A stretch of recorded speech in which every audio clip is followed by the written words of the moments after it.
Clebe McCLary III is always reminded of his father telling him to remember your raisin. Clebe's father, Captain Pat, wanted his son to remember who he was, where he was from, and more importantly, how he was raised. Countless others have now benefited from those words, as Clebe has used them to inspire others to higher levels of leadership, patriotism, and faith. Clebe was born and raised on a 10,000-acre plantation near Georgetown, South Carolina. He excelled in sports, and especially track. He continued his higher education at Erskine College and went on to teach and coach in Florence, South Carolina. It was there that he met and married the love of his life, Deanna. One day on campus, he witnessed a student burning an American flag. His love for his country caused him to protest that act of hate with an act of honor. He immediately joined the U.S. Marine Corps and was commissioned as a lieutenant in 1967. He was sent to Vietnam and assigned to a recon unit nicknamed Texas Pete.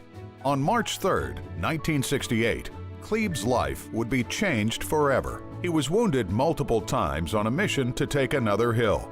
Throughout that fateful day, Clebe exemplified the bravery and courage Marines in combat are known for by continuing to fight and lead his battered men despite his horrific injuries. Those wounds may have changed his body, but Clebe's unwavering spirit has grown ever stronger. He wrote a book called Living Proof and started his own ministry, and now travels the world relating his story and his experiences to inspire others. He is actively engaged with mentoring our nation's youth, our soldiers and veterans, and those who want a stronger relationship with God.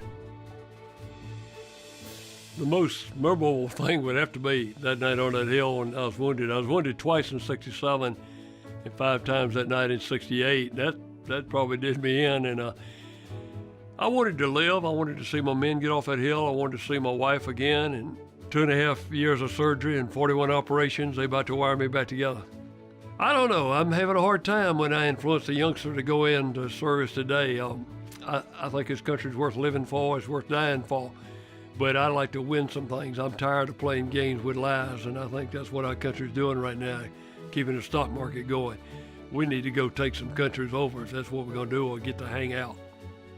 I love what I do. I don't love the travel quite as much as I did. Driving or flying is not as much fun as it used to be, but I like what I do when I get there. And if we help one person, couples are really struggling today. Vets are coming back, and if you can help one, it's worthwhile. I'm concerned about our country as a whole as not having enough. These guys, the equipment, and the people are worn out. They've 8, 9, 10, 11 deployments. Families are falling apart. Y'all are doing a great job trying to put them back together. We need a draft. I think every young man in America needs boot camp. Discipline doesn't hurt anybody, and I think you ought to serve your country 2 years. You earn freedom, and you got to have responsibility. And just like you give a child the best toy or gift you can give them, if they can work and do something for it to help earn that, they appreciate it a lot more. And I think you need to serve your country. And I don't think anybody needs to start college before they're 20. I think you mature more, and a boot camp wouldn't hurt anybody. Discipline doesn't hurt a person.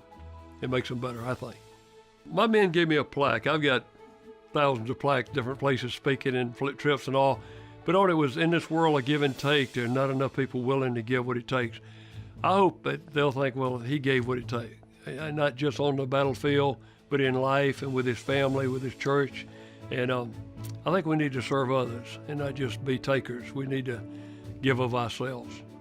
I really appreciate the Blue Star Mothers and what they do. They've given a son or a daughter to go serve and may have paid the ultimate price, or maybe injury, or just away from home or whatever. But I think our mothers go through a lot more than we do. You always mom a little boy, whether you're 4 or 40, and they hurt so much when you hurt, when you've got a problem at home or a financial problem, or can't get a job, or you're having PTSD or whatever it is. I don't think my mother ever got over it. I think she took it to her grave, my injuries, and it didn't help my dad either. And I think they suffer more. We know how much we hurt. We know what we've been through, and we can handle it. But they don't really know. They imagine what we're going through, and it really is hard on them. And they need our prayers. They paid a tremendous price.